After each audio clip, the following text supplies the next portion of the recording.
Okay, guys, let's try to get things kicked off. I'm Jeff Bumpus. I'm the chair of otolaryngology, head and neck surgery in the medical school, and also one of the co-chairs for the strategic plan. On behalf of Dr. Ben DePuti and the University of Louisville, welcome to all of our legislators and folks who have a deep and abiding interest in the University of Louisville and our strategic plan. I thought what we might do, there's no call for formality here necessarily, is for folks who are here, especially our legislators, let's kind of start on the front, and also for all of our U of L family, I'd like everybody to kind of briefly kind of stand up, introduce yourself, where you're from and whom you represent, and our faculty will also introduce themselves and let you know what their function is within the medical school as well. So if I could call upon, we'll start over here to my left and start with the first row, and let's work our way back. Hey, thanks for having us. My name's Jeff Downey. I'm from District 37, also the chair of the Jefferson County delegation. This is the second time I've been in this facility. It's a fantastic facility. What I said earlier was about the place is clean. I tell folks all the time, and I worked in the automotive industry, they used to say, what a clean building, but it is. I always said, we should clean the building for the employees. I can hear about it. But it took a while to change that mindset of what it worked. Thanks for having me. Appreciate it. My name is Tina Bojanowski. I'm the state rep for the local District 32, and this is my first visit here in this school. I'm a special ed teacher in an elementary school, and I'd love to let my kids leave in here and Let's keep going across, and then we'll work our way back. I am Al Guidry, representative of District 46, which is out of New York along with the Rankin area. And my first time here, amazing. GE is in my Great. 1988 Great. Go Cards. All right. So let's go ahead and go ahead. Yeah. Sure, I'm Brian. Everybody. I work here at U of L in staff success, and I'm one of the co-chairs of the Great Place to Work Committee. I'm excited about it. Well, my name is Diane Bidlock. I also work at UL. I'm the assistant vice president of Resisting International Affairs, and I'm on one of the work sessions. Okay, let's go to around. Go ahead, Michael. Go ahead. Welcome all. I'm Michael Witt-Smith, the Chief of Staff and External Affairs in the Office of the President. Neela couldn't be here tonight. She came down to the bus today, but she sends her welcome. Thanks to all of you for being here. We're excited for this conversation. Jeff and Gail and Neela for the hard work in this plan. All of our work groups are here for really an amazing conversation. And you all are going to contribute to leading us forward, setting the agenda for this university for the next 3 years to come, but hopefully for the next many decades to come. And it's an exciting conversation. We feel like we're building something special here. So thank you for being a part of that. I'm John Klein. I'm a kidney doctor at the School of Medicine and also the Vice Dean for Research and one of the co-chairs of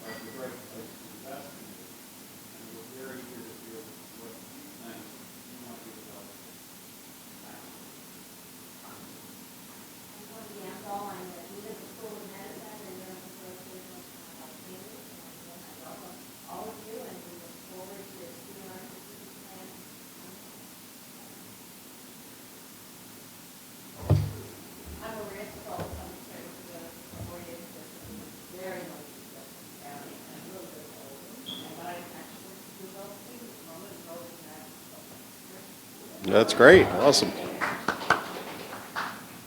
Jody Mason, and I represent the board of directors, and I live here in the United States.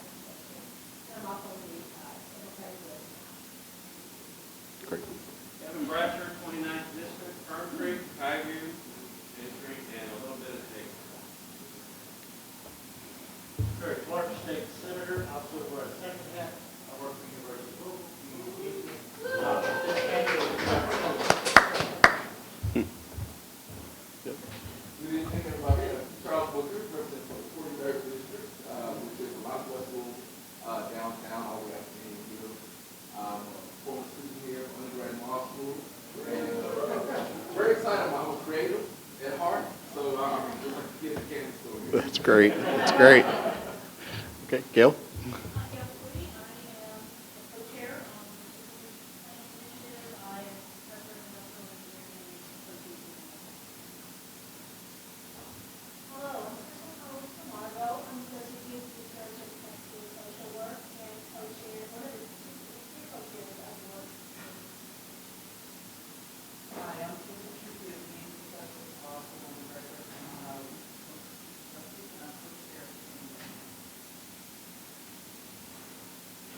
I'm Jasmine Carrier. I'm professor and chair of the Political Science Department here at Louisville. I'm also the co-chair of the Great Place to Learn Committee and a proud former professor of the Honorable Charles Schultz.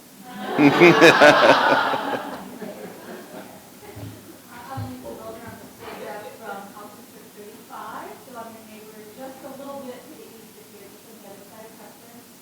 Germantown, Schmitzelburg, part of Tyler Park, and then all the way south off of Illinois. And both my parents are doing all of Great.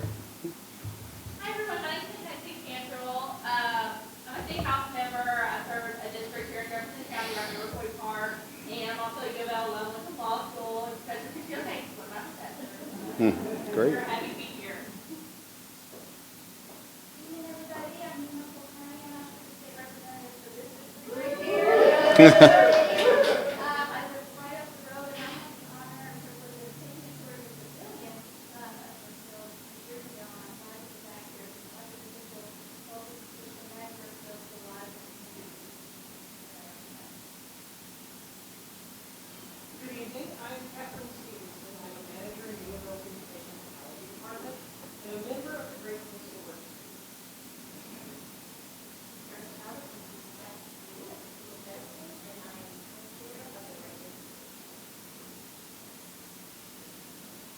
Hello, I'm Morgan McGarvey. I'm the state senator from here in Louisville, and you are not in my district right now, but you go on the other side of I-65 you are. Okay. I do represent the Highlands, I represent Highview, Fern Creek, Daytown, Pepperville, all the products, overlap a lot of here, and I also am the medical leader. Great. Hello, my name is Keisha Lloyd. I'm the director of the Orchestra of Music, and I am a co-chair of the How about some of our folks in the back here? Jake, introduce yourself. You're a face, and particularly if we have written and email type of feedback, Jake's going to be the center of the universe for that. So, Jake? Sure. My name is Jake Beamer. I'm the project manager for the strategic plan, as well as the liaison with the president's office. So if you ever need anything, I'm the one. How about some of our folks back here in the back in our standing section?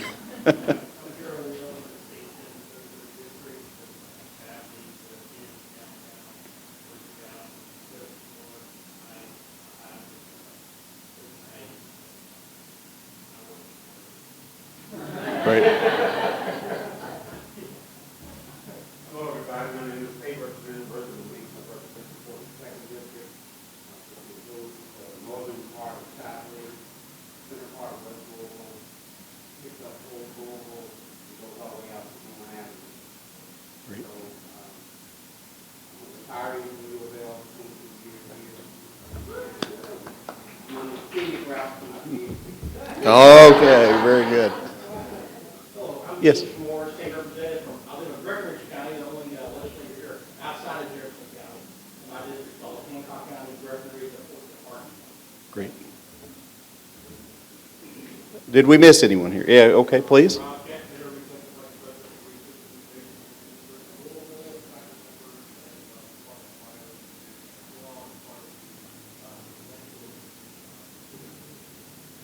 Terrific.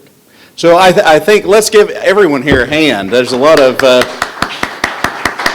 brain power and tour de force for our, I would like to say, our university, our city, our county, our nation, and the world. And I think you're going to see some themes that you really like, because we believe that our fate is inextricably linked to that of the city, the state, the region, and we think that if we can master some best processes, best practices, and some best innovations, we can really make a difference in the world. But you are our neighbors, our partners. We live together.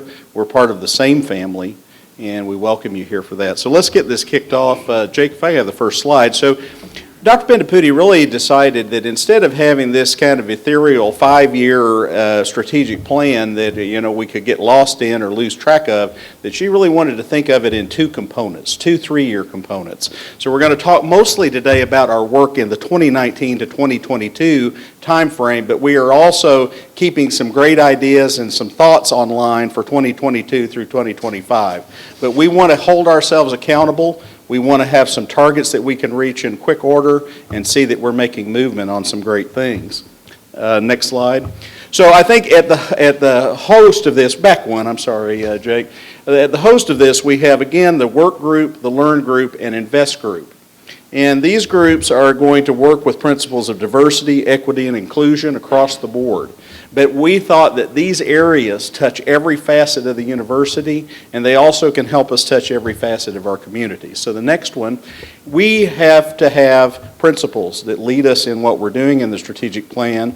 And Dr. Bendaputi has led us in this regard of saying we needed a good acronym. So we have our cardinal principles, if you think here.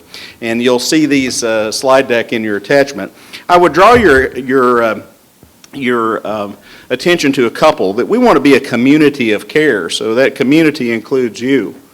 We want to be accountable, and we want to remain accountable. We all know some of the stories that have occurred over the last few years, and we want to stay accountable, and we want to stay transparent about what we're doing here at the university, and we want to engage our partners and be absolutely transparent with them. We want to be respectful of everyone. We always want to include diversity. Diversity is not a separate part of this strategic plan, but it infuses and is embedded in like a sponge in this plan in every aspect of what we're doing. And I think you'll see that as some of the details emerge. Obviously, integrity and transparency. I think the biggest thing for universities is noble purpose. We have to advance our communities and our society. We have to do something special. We have to really justify our existence in many ways, and that's what noble purpose is. We have to be agile, hence this 3-year plan. The world moves far too fast. Knowledge doubles far too quickly. Every one of your teenage kids has one of these, and that has more computing power than the computers that put the first spaceship on the moon. So I think the understanding, the fast-moving pace of technology and everything else, we have to acknowledge that. And then we have to have good leadership, and that leadership has to be held accountable, and it has to start from the ground up and be infused in all of this. I can tell you that our president is deeply involved in this and deeply engaged across all campuses of this university.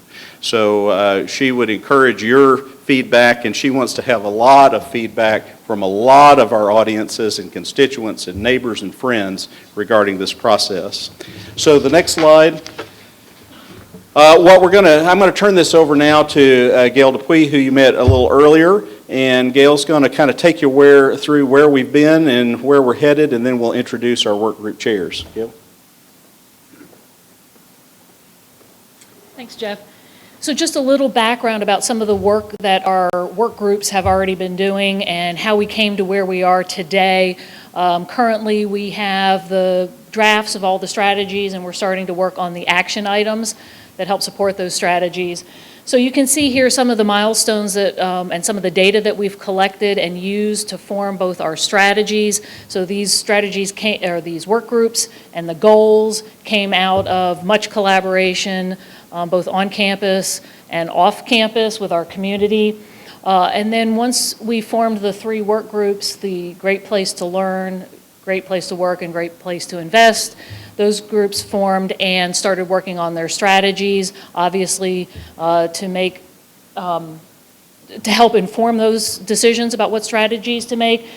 They relied on experts, so they called in people that had expertise in areas that wasn't on their work group, maybe in financial matters of the university, academic matters, fundraising, things like that, to come in, alumni affairs, to come in and talk to the work groups so they would be better informed.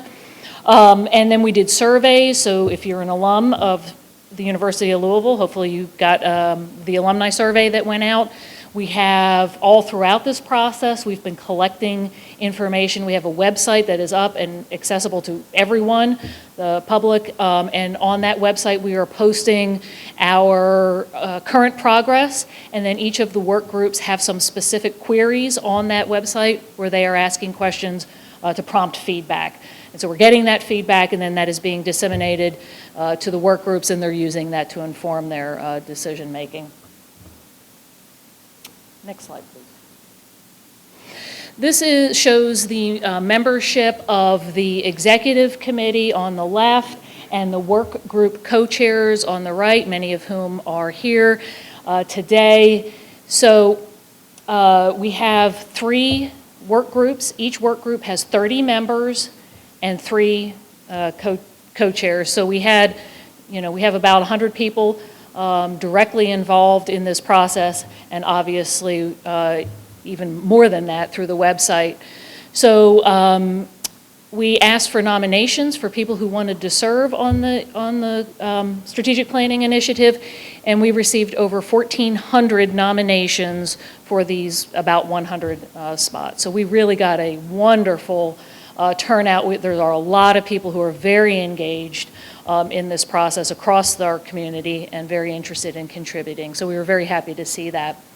Again, so we have 3 work groups: Learn, Work, and Invest, and you can see the makeup of those co-chairs right there. Our work groups have a wide variety of students, faculty, staff, alumni, across all the different units, across the different campuses of the university, different disciplines within the university, different levels of career. Some have been here a very short amount of time, some of those who have been here a lot longer. So I think we have a very nice diversity on our committee. This is a high-level view of the timeline. So we started, the kickoff for this was in January. Some work actually began before that. In December, a lot of the deans and upper administrators and some of the faculty members were involved with coming up with the general goals, or at least proposing some of the starting ideas for those goals. But really, we had our kickoff meeting in January.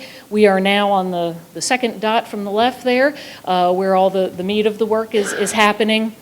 And then we've asked the work groups to turn in their final drafts of the strategies and their strategic plan at the end of May. We will then vet that. We'll have some open forums for that, collect feedback on the strategic plan as a whole, certainly show that to our Board of Trustees, get their input, and then we hope to have we will have the formal launch of it in mid-August of this year. Okay, so next I will we'll go through the format. We're going to have the co-chairs from each of the 3 work groups come up and explain a little bit about the work their group has been doing. These groups have been working very hard for the past several months, and the co-chairs have really done a great job, so much appreciation to them. So the first group will be the Learn group, and Jasmine Ferrier will be making that presentation. Thank you, Gail, Jeff, Michael, and Jake. This is a pleasure. It has actually been a labor of love. Have you ever had a full-time job that you thought you couldn't do one more thing, and then somebody asked you to do one more thing?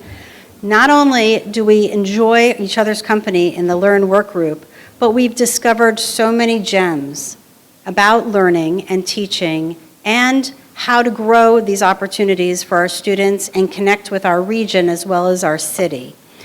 So it is my pleasure to represent the 2 co-chairs who are not able to attend tonight, Nat Irvin from the College of Business and Jeff Sun from the College of Education. What have we done so far? We covered that. I'm going to go a little bit faster. I want to talk about some of our emerging areas of focus. There are 5 subgroups in the Learn Committee. The first is strategic enrollment management, which I call the all of the above strategy. Should we attract the best and the brightest from the Commonwealth? Of course we should. Should the best and the brightest be those who are going to be future Fulbright winners? Of course they should be. Should they be first-generation college students who will also win those Fulbrights? Yes. But you know how the demographics are right now in Kentucky. 18-year-olds are not in an infinite supply. We need to think about adult degrees, completer degrees. How many people in your districts, I ask this of the legislators, have half a degree from anywhere, have half a degree from U of L? Why don't we open our doors and put them in a plan that has a respect for their time, for their money, and for their workplace obligations? We need to have, again, the all of the above. That means 18-year-olds, and it might mean 58-year-olds. We want to make sure that we're capturing the best talent and giving back to the community. We also need to think about online learning. Maybe you remember the magic of the classroom, but magic can happen in a lot of other ways too, and that's the beauty of technology, as Jeff mentioned. Online learning allows us to reach the military, and it allows to reach learners who are eager to take and tap into our resources from all over the world. Speaking of that, we also need to have a much more vibrant international community here. And we know that we have to have a much more diverse pool of tuition-paying students who will pay full freight, frankly, from the entire region.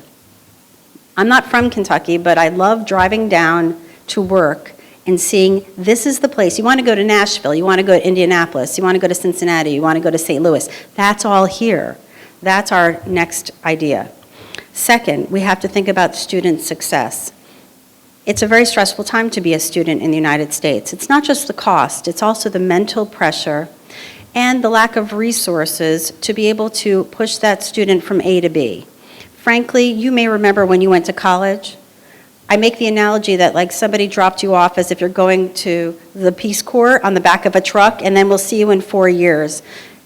Did you need a lot of help? Did you get a lot of help? Well, sometimes we didn't and we needed it, but students today deserve it. They're paying for it. They need it. We need to deliver it for our sake as well as for theirs. We're talking about more comprehensive advising as well as other financial options. And it's very important to think about the whole student, both mentally and physically. They have needs that we can invest in their well-being. What's good for them is good for us. Third are these experiential learning opportunities. This is what we like to call building your resume as you earn your degree.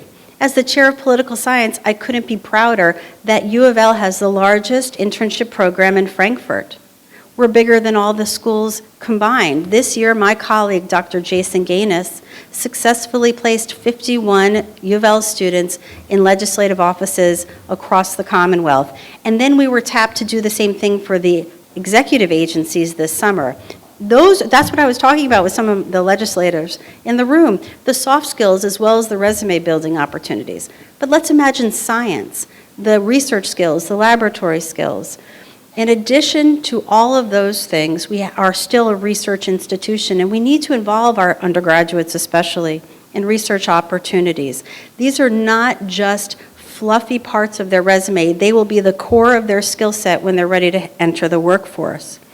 Next, we have the silos of academia. We're all trained in different fields, but we need to learn to work together to collaborate and build relevant knowledge that serves the Commonwealth and beyond. Finally, of course, our logistics, operations, and mindset. We want a culture of yes and. We have a problem? Yes, we will fix it. I have a student who comes to me, maybe I don't know the answer, but I'm going to drop what I'm doing and help that student succeed. You know how those little interactions in life can turn you off. I made this analogy today. If you go to a restaurant and anybody is rude to you, the food can be delicious and you will never go there again. Every interaction is a precious interaction. when you're dealing with your number one customer, and for us, that is the student body. We also need to bring that culture of operations and logistics through every computer system we have, through our website. We need to be accessible to the community. If you want to know what we're up to, we should be able to tell you. As Dr. Bendaputi would say if she were here tonight, doing the right thing is not only for its own sake, it's for the economic health of the university, and this is an easy one. Do right by the students, we do right by Kentucky. Thank you.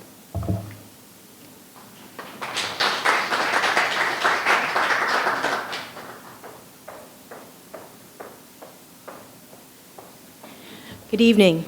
So I represent the Great Places to Work Committee along with my co-chairs Brian Buford and Karen Chavez, and we also have a few of our committee members here with us tonight. If you think about all of the matters that are relevant to making U of L a great place to work, that's a lot of landscape. And we were very lucky as a committee to have a great deal of data to inform our work in this way. The university has been collecting campus climate data, doing focus groups. There's just been a wide array of information available. And it became very clear to our committee members in our initial sort of review of all that data that there were 5 different buckets, if you will, of areas that we really needed to focus our strategies on. And so culture and climate, professional development and advancement, transparency, leadership and accountability.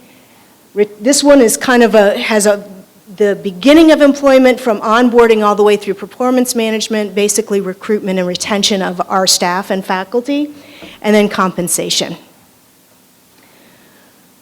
So if you think about all of these areas, one of the first, when you read the data from our faculty and staff, one of the things that we knew that we had to address in the plan was compensation. We're competing for our faculty and staff with peer institutions as well as the private sector.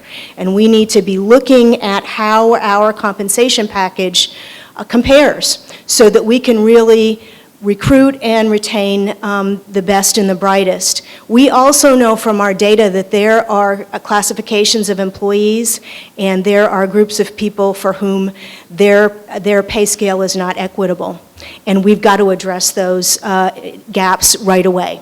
So we are looking at ways to move us in that direction. It's going to be a big task, but I think we have a developing plan for how we address that.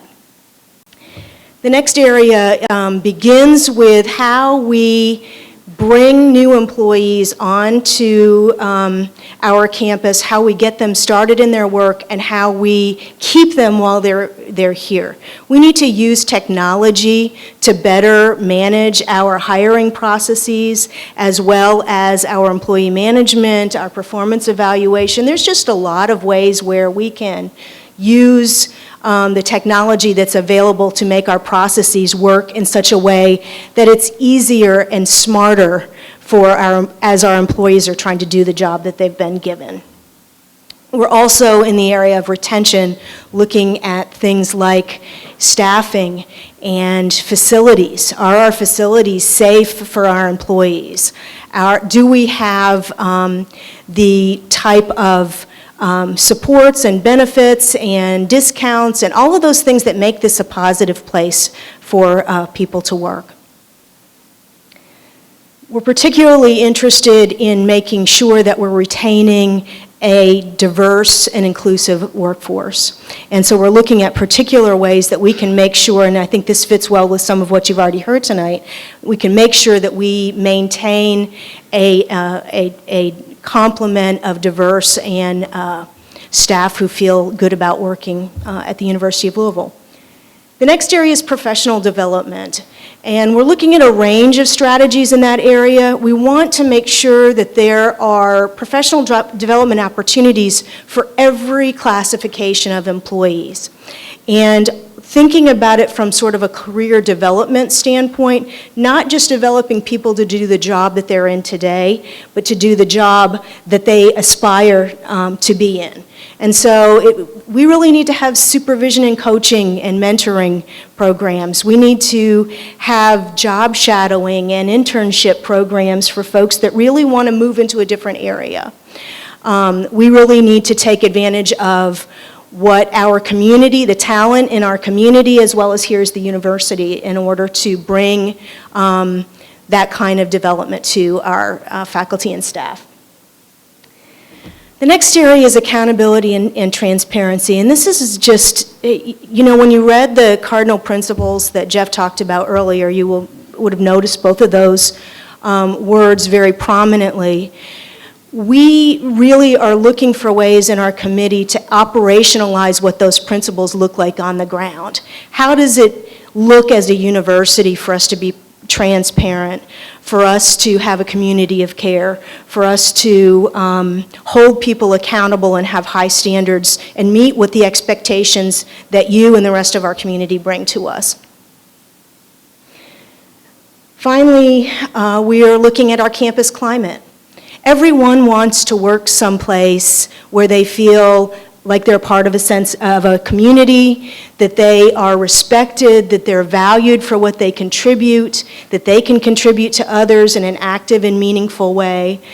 And that's going to require us to do some tough work in terms of making sure that we are inclusive and are addressing biases and issues in terms of how people interact with each other, in terms of how every employee feels valued for the work that they're doing and they know the role that they play and they feel good about that role.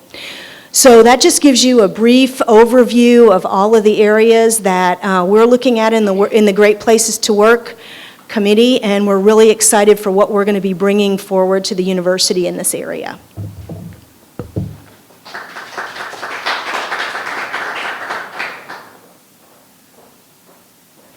Hello, everyone. Thank you for being here. And so I'm co-chair of the Great Place to Invest Committee. John Klein is here, as well as Kim Sheree Lloyd. You met them earlier, as well as several other members of our committee. And we've been working hard on a big topic, trying to identify what makes U of L a great place to invest. And our goal has us focusing on having that demonstrated impact on the economic, social, cultural, and health and well-being of our region, our city, and beyond. And so we asked the question of ourselves, and we've been bringing this question out to different community members, and we're so delighted that you're here to share your expertise with us, is what do we do well that merits investment here at the University of Louisville?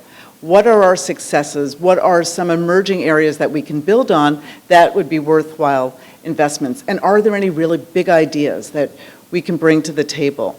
And so in our work as the Invest Committee, we immediately realized that we needed to have a framework for that conversation because it's a big topic. And so we came up with this framework to think about what would be a good investment in the University of Louisville, focusing on some key values. So we would think that promoting interdisciplinary, multidisciplinary work, working outside of our academic disciplines, is a good thing in every aspect of our work, in terms of research, scholarship, and creative activity, in terms of teaching and learning, and in terms of our engagements with the community. We believe that we have to be student-centered. Students are the heart of the university, and as Jasmine Ferrier talked about, the challenges and opportunities that we have in meeting the needs of students, the wide range of students that we have and want to bring to the university.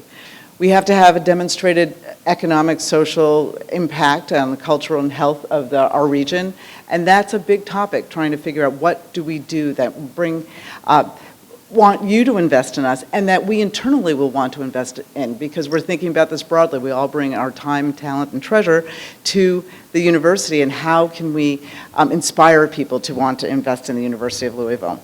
And so we've come up with a few strategies that, but before we move on, our other principles that part of the framework was serving the community as a whole. We think that advancing diversity, equity, and inclusion has to be a key part of the work that we do.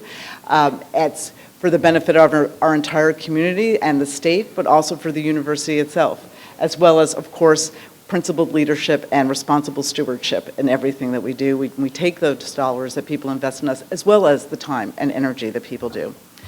So we have come up with several key strategies. The first is this idea of engaging with big problems and challenges and opportunities that we see in our region. And we see that happening through the idea of a front door. That is a place where community, business, industry can come and understand the opportunities and resources we have at the University of Louisville, and also it helps us understand ourselves and build collaborations. And all of the rest of our strategies are built around this idea of collaboration. And so cultivating purposeful internal collaborations for research is a key part. Research, scholarship, and creative activity is a key part of how we see our work going forward. We believe that the power of collaboration is transformative. It can create solutions that we haven't really thought of by bringing people from different disciplines together to think about those major problems and challenges and opportunities. We think that a focus could be for the university would be on urbanization and the challenges, opportunities that exist in Louisville, the region and beyond, and in particular with a focus on the urban-rural dynamic. We are a unique state. We have a city, Louisville is our major city, but we have rural areas that are close and part of the dynamic. We reach throughout the entire state, and we think that there's an opportunity to bring together our expertise to focus on those challenges and opportunities that exist. Our next strategy is to focus on partnerships. And we think of that broadly, partnerships with industry, with alumni, with community, with neighborhood organizations, building partnerships that advance the university's expertise and help us bring our talent to the table, and that's through faculty, staff, and students. We believe that all of us can help, and also in partnership with our community, and alumni engagement we see as a big piece of this, and that's been part of our discussions throughout the committee deliberations. We believe that alumni can engage with the University of Louisville in many different ways beyond just donor relations. We'd like to celebrate alumni. Mentorships could develop. So we see a number of different ways in which those connections can have a benefit for our community, the region, and beyond. Next, we see establishing the University of Louisville as a top cultural and social center, that the idea of creating a transformative on-campus and virtual live, work, and play experience. We want the University of Louisville to be a vital part of our region, of the city, of the state, and we think there's an opportunity there for the university to play that role. We have many arts and cultural kinds of events that happen on campus, unique lectures by major faculty and researchers in their fields, and we often don't know about that internally. We can do a better job of communicating that externally and make the university a place where people want to come, as well as through virtual connections. We can live stream concerts, we can live stream lectures. There are many ways in which we see this as being a worthwhile investment. And finally, we believe we should celebrate diversity and excellence that reflects our nation as a whole, and to do that intentionally. So our final strategy is focused on the idea of growing investment to support communities and underrepresented communities on our campus and throughout the larger state by investing in bringing students to the University of Louisville and supporting the work and support that we do here on campus. And so we see this as a collaboration throughout all of our strategies to build on the work that happens at the university, to partner better in many different ways with our community that is local, regional, and through the nation and the globe. And we hope to hear from you some ideas about how you see us investing and what makes the University of Louisville a great place to invest. Thank you.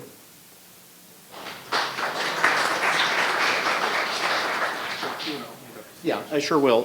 Thank you to all of our work group chairs. And what I would like to do now, I think you can see that one of the things that transcends what we're talking about here is we don't want to be a cloistered community. We want to be an open community that looks at everybody and that all boats would rise with our efforts here. So we'd like to entertain some questions we have or comments because we really do want perspectives of legislators here on where we're going, if there are areas, particularly if there are gap areas that you feel that we aren't addressing within what you've heard, at least the broad context of what you've heard, or any questions that you would have for us or our work group chairs. So let's open up our forum. And we're circulating a mic here, I see over here to my left. I'll say it first. Okay, great. So I'm going to have a question for the staff. And it's not we're all U of L. This is a closed group here. This isn't a gotcha question.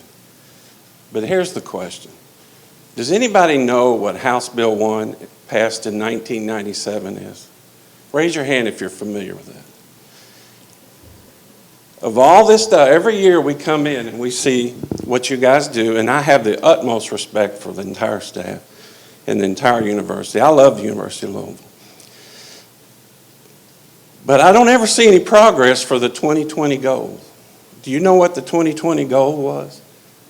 There's something in Kentucky law that the University of Louisville was supposed to obtain by 2020, that's next year. Does anybody know what that is? Metropolitan research status. To be a premier top 20 program. Have a program, some program in the top 20.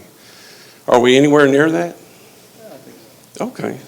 I wish somebody would talk about that, because that is something that Joni was there, Perry, you were there, anybody else? Julie left.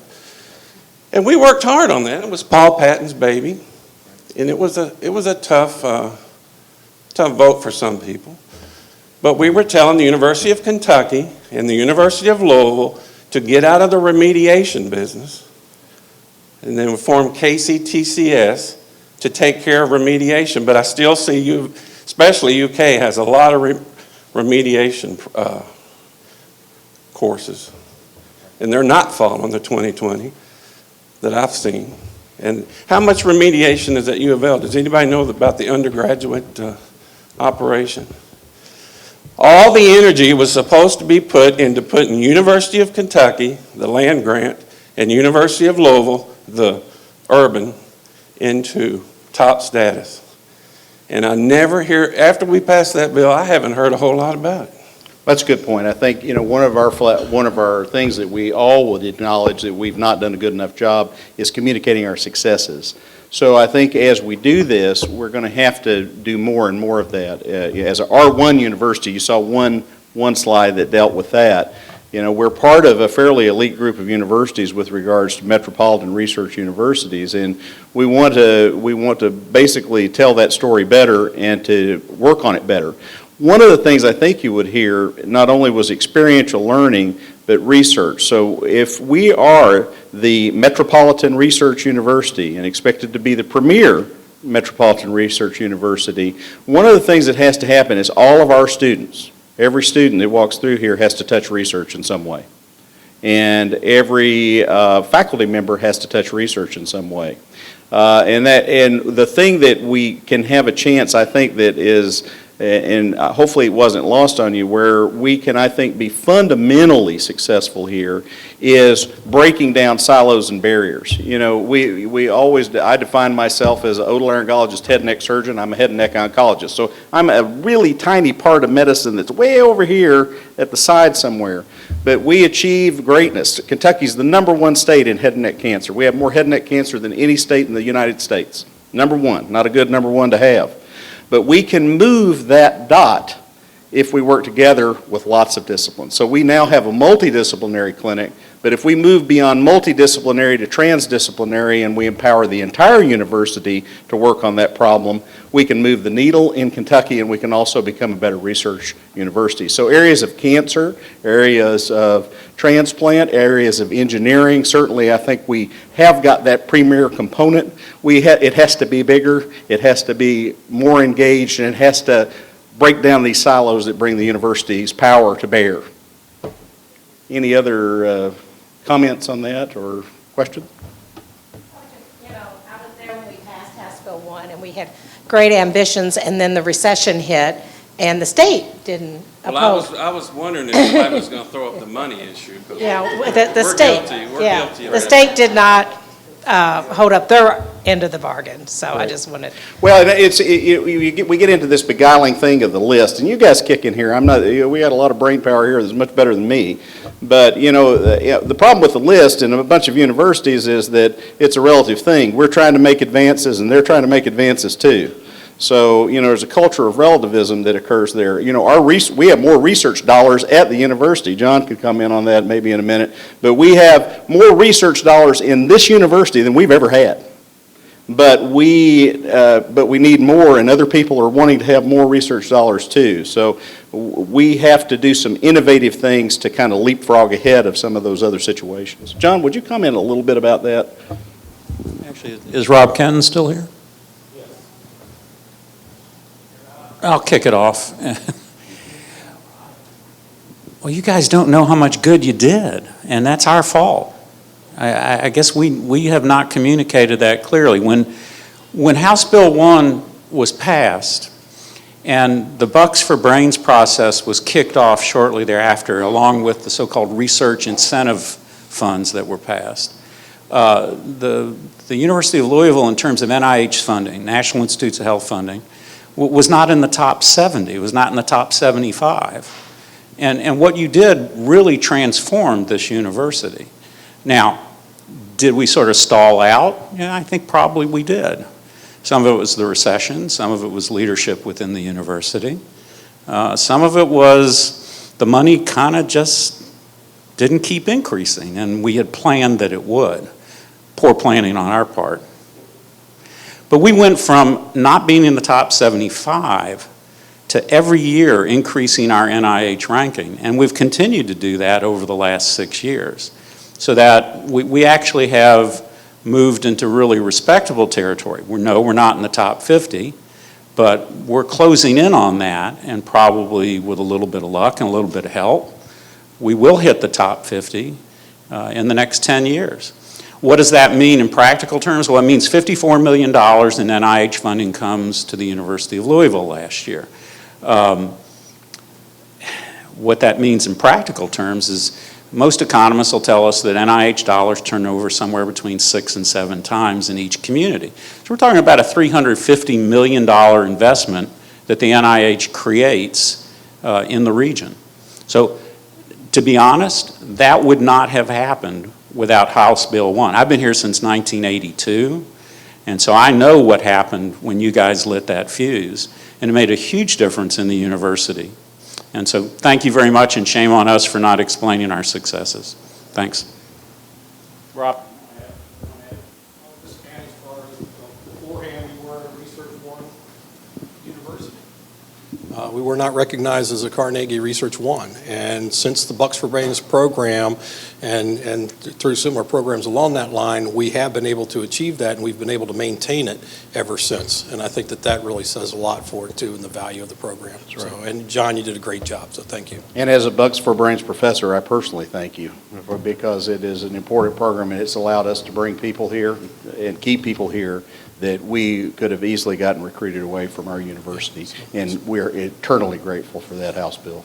So yeah, John's Bucks, I'm a Bucks for Brains too, so a number of the people that we have here are Bucks for Brains. So. B for B professors, anybody raise their hand up there? You have us at least three or four of us here, and they wouldn't, and I can promise you we wouldn't have kept or attracted some of those folks without it. So other comments or questions for our work groups? Yes. And again, not your fault, and I'm not trying to point fingers, but the reality is tuition here is a burden to a lot of students. Particularly, I mean, I can tell you my program is very expensive. And how do we balance that for dollars for research, and how do we bring down the cost of education and make it more affordable to a lot of Kentucky families who are struggling? Yeah, it's a huge challenge. I think, do we have anyone who'd like to speak to that in particular? Gail, would you talk to that? Yeah, so I think there's a couple of historically we have relied on a lot of funding from the state, right? And we know that that's getting less, and the cost of education, we are, I think, pretty lean right now. So we have to look at alternative ways of bringing money in to help fund the academic programs and give scholarships to our students to reduce the cost of attendance. And so I think, we're looking at external funding from corporations, our donations, things like that we can be funneled in directly to relieving the students of some of their financial burdens. One comment I would make, if you look at some of the research that's coming out on post-millennial generation learners, they're very interested in their employability, probably much more so than their predecessors. And one of the things with research and experiential learning, that skill set building. So if we had students out in the community or community industries, community institutions, community for-profit or non-for-profit places, and imagine that each of those students, and we already have some of this in existence in the Kent School. I have a daughter who's finishing her master's in social work this year that I'm very proud of, is that if those students can also have a work product that gives back to that organization, so it allows for organizational improvement of a for-profit or non-for-profit entity that is within our region and neighborhood and city and state, perhaps we can get more engagement from those businesses to help defray some of those costs. And I think you're right. We have to be creative, though. I mean, the state and can't solve that all by itself. The university, as a default, ends up preying upon our students to some degree with tuition, and that's a problem across the country. But we are interested in, and we think we can couple some of those concepts together to come up with some unique strategies. Yes, sir. This isn't an issue just here, but it's with every university. Can you tell me the reason and the real reason that students are forced to buy a meal card? I hear that complaint more than anything. I can't personally answer that. Would anyone have to address that? If we can't address that here today, we will certainly bring that back to the committee and to the president. I'm sure there's a profit being made on that, but if it's a 30% profit, can you make those dollars up somewhere else, because that's money out of those people's pockets that could be going to tuition. Or if it's done for logistic and administrative reasons, not for really practical reasons, that doesn't make it a good practice. So I think with this, everything's on the table in terms of engineering the experience to be better. We think if the students, the parents, the employees of the university, from staff through full professor, have a good experience, the climate on the campus is going to be better, and people are going to be willing to give back to the university and the community more. So little things mean a lot. I think little things mean a lot, and they can stack up over time. So, if you have high tuition and you have an inflexible meal card program, that can be a problem. So thank you for that feedback, and we'll take that back.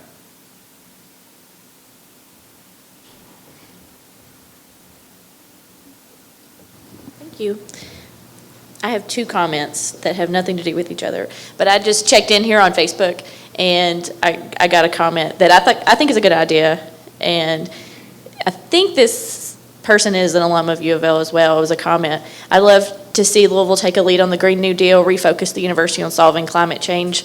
I don't know if any of us are solving climate change. I'm sure there's a lot of initiatives here working on climate change, but I thought that was a great idea. My other comment is, I was at the Cherokee Triangle Art Fair yesterday, and I ran into someone who I met at U of L. So when I was in law school here, I would run away from the law library and go to Ekstrom because I didn't know anyone there, and to study so I could really focus. And of course I made friends. And I had this consistent friend who I met over a period of time, and we followed each other on Facebook over the years. So I saw her at the art fair yesterday, and she was a non-traditional student at the time and older than me and had children. And I think even though we were studying in carols next to each other, we had very different experiences because she was a parent. And the House Democrats also have an employee who is a young mother, and the school newspaper just did a profile of her, and it was really wonderful. But we also, in the people who they chronicled, the parents they chronicled, those students deal with a lot of very unique struggles, and probably are more likely to be the people who end up with the half degree or something like that. So I would love to hear more about what the university is doing for pregnant, parenting individuals. Representative Jenkins, I also toured the Family Scholar House a few months ago, and some of those young parents or students here. And Representative Schmore talked about the meal card. Well, some of those clients at the Family and Scholar House, they actually have a food pantry because a lot of those people are dealing with, hunger issues and a lot of, they're not meeting their own needs. And having low-cost, affordable, and healthy options for those kind of people is important. Jasmine, you want to make a comment about any? I'm sorry, that was a mouthful. Or no, it's a great comment. Thank you. Thank you. I think it's a very complex issue. If we're going to be in R1, as Representative Bratcher asked about, we have to have resources in the labs, and that's frankly away from the students. The top flight researchers, they're 6 figures annually for a salary, and yet we have a very diverse and needy student population. How can we be this all of the above university? Well, we are. So we can be because we live it every day. We do have students who work 2 or 3 jobs. I have students who work 3rd shift UPS. They come in, they have to do it because the only way that UPS will pay is through their educational attainment. We have to have it all. We do it all. I think it's immensely possible. We live it. The question then is, how are we both welcoming and committed to the end? It's one thing to retain students, which is the only economic way to get healthy. Every student we retain is much more important for us than just recruiting a new body. We have a moral obligation to welcome them, to protect them, to support them beyond when they're graduated. We need to have a healthy alumni base. So how are we going to recruit people unless we convince them that they're going to be taken care of from beginning to end? That is important. So in my perfect world, we have a one-stop shop where everybody who's seeking a degree at U of L can walk away with a piece of paper that says how much it will cost, how long it will take, and what their career options are.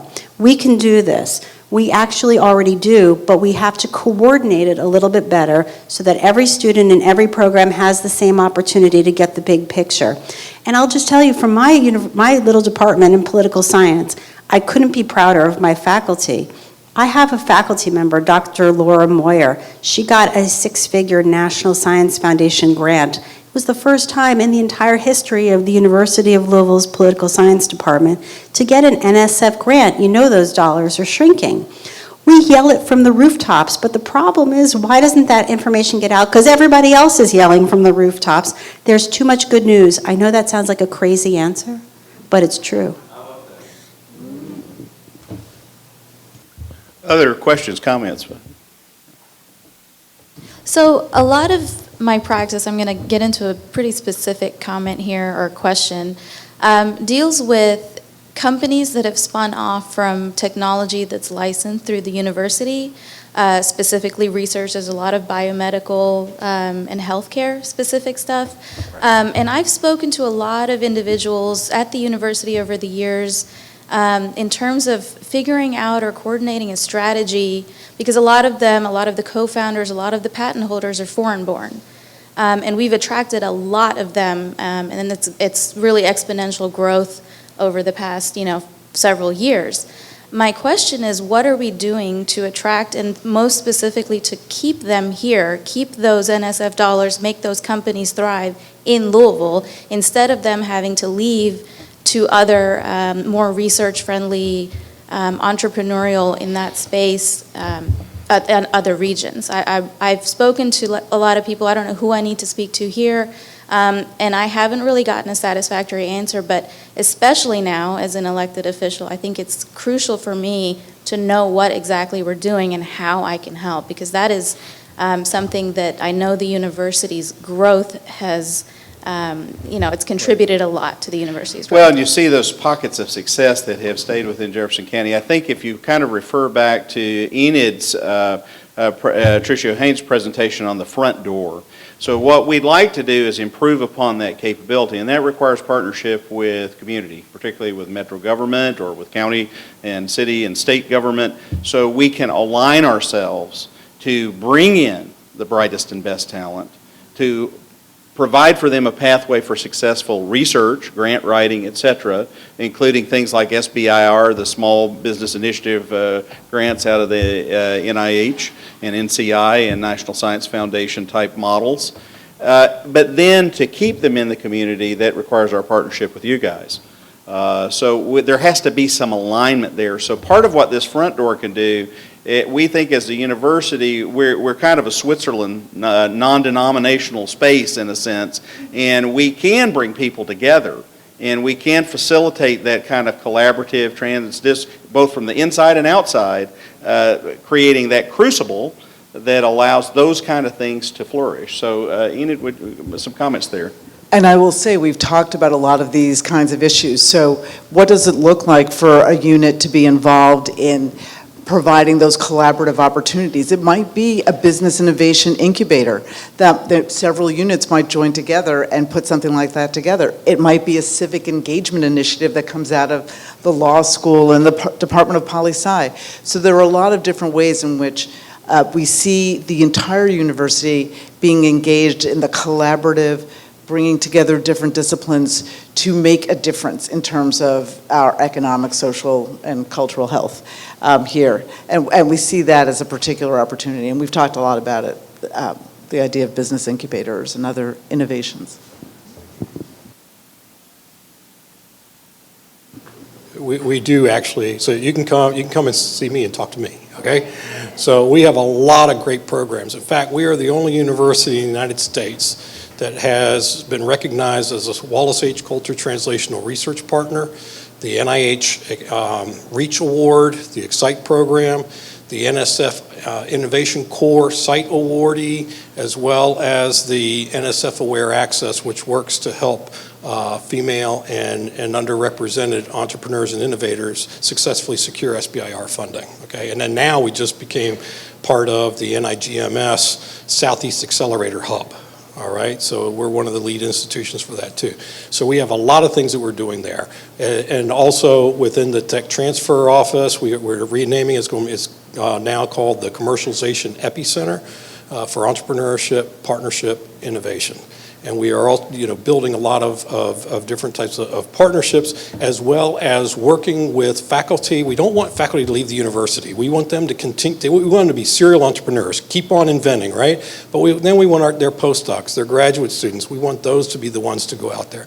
But one of the things that's been a little bit of a struggle is, because myself, I've been involved in 3 startup companies, and is finding the talent that we need from a perspective of it, like the CEO, to somebody that has experience to come in that can really lead that company and move it forward. So we really need to develop that more. Well, so we've been active in that. So now we receive one of the Kentucky Rise Awards, an elite program. We are the lead institution working with the Louisville Healthcare CEO Council, together with Accelerate Health and GLI, and the Enterprise Corps, in order to try to develop a good, strong entrepreneurial ecosystem within Louisville and this region in order to move those technologies forward. So we're doing a lot of different things in that area. Again, we don't necessarily tout our own horn, or it doesn't get picked up as much, but I mean, we do the press conferences and everything, but it doesn't seem to go much beyond that. But it is having a significant impact. Just alone on like the Coulter Award, there's only 16 institutions in the country that were recognized as Coulter partners, and those 16 institutions are Stanford, University of Washington, Wisconsin, Michigan, UVA, Duke, Boston, just to give you an idea of some of the schools, top-notch schools. Of those 16 schools, they get a 31 times investment on what has been put into it. And they have the companies and technologies that have come out of that have raised $4.5 billion. Okay, so we are doing a number of things to help elevate and move those technologies forward, and we want to continue to do that. We now have an innovation grants program which help the faculty advance their completing certain milestones, working with angel investors, industry representatives, venture capitalists, getting mentorship on what they need to do in order to achieve those goals to commercialize the technology. So there are a lot of variety of things that we are doing. So thank you. Dr. Gansel? Is we really need to tell our story louder, clearer, and more often. So I think that needs to be a real action item that comes out of this, is how we better communicate the really good work that's going on. I've had a conversation relative to that with Dr. Bendaputi and also with Shannon about the fact that as a U of L fan, I nevertheless got all kinds of contact from UK the minute I got elected. And they were pitching their stuff and contacting me and wanting to woo us as supporters right out of the box. And I said, you guys need to be doing the same thing. It's time to get over the inferiority complex. Well, we have wings, so we should be able to fly over that cat at some point in time. So listen, in respect for your all's time, I again would like to thank you for being here. We will stay around if you wanted some individual commentary or communications with us. I and all of us would welcome any feedback and would extend ourselves to your offices in any way that we can. We want that front door not to wait on the strategic plan, but to be open as soon as possible. And so vis-a-vis some of the comments here, if you have a problem or you have an issue or you have someone, a constituent who brings one that's relative to something we can bear on, make an impact on, we want to do that as soon as we can. So please consider our door open. And we want to engage with you guys, and we want to tell our story better and create a better university and a better community as we go through this. Thank you again.